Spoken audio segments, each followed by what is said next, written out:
Hello friends, नमस्ते, प्रणाम। मैं सालू मिश्रा अपने चैनल से स्वागत करती हूँ। तो आज मैं आप लोगों को सुनाऊंगी देवी मैया के गीत। जैसा भी लगे आप लोग कमेंट में ज़रूर बताइएगा। तो चैता के तर्ज पे है, एकदम न्यू तर्ज पे सुनिए। जैसा भी लगे आप लोग बताना, लाइक शेयर सब्सक्राइब ज़रूर कर लेना। एक बार बोलिए दुर्गा मैया की जय हो। देवी मैया अली नई हरवा हो रामा, चैत के महीनावा।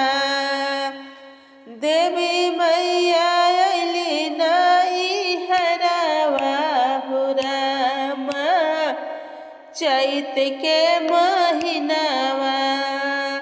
चैत के महीनावा हो, चैत के महीनावा।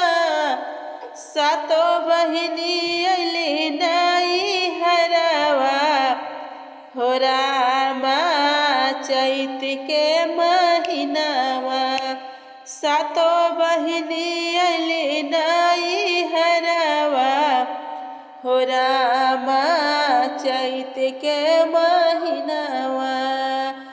लाले लाले डोलिया के लाला का वो हरवा। लाले लाले डोलिया के लाला का वो हरवा।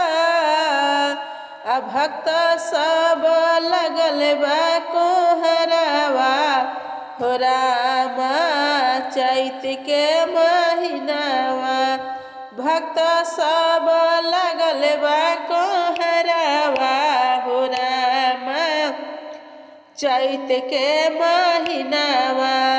देवी मैया अली नई हरवा हो रामा, चैत के महीनावा। डोलिया के आगे आगे गणपत बबुआ।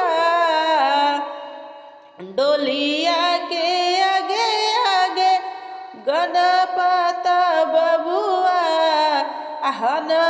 हनुमत करे रखवरिया हो रामा, चैत के महीनावा। हनुमत करे रखवरिया हो रामा, चैत के महीनावा। देवी मैया अइली अंगनवा हो रामा, चैत के महीनावा। सेवा का नगरिया महीनावा। डोलिया से उतरेली सेवा का नगरिया। डोलिया से उतरेली सेवा का नगरिया। घरे घरे हो खेला पूजनवा हो रामा, चैत के महीनावा। घरे घरे हो खेला पूजनवा हो रामा, चैत के महीनावा। देवी मैया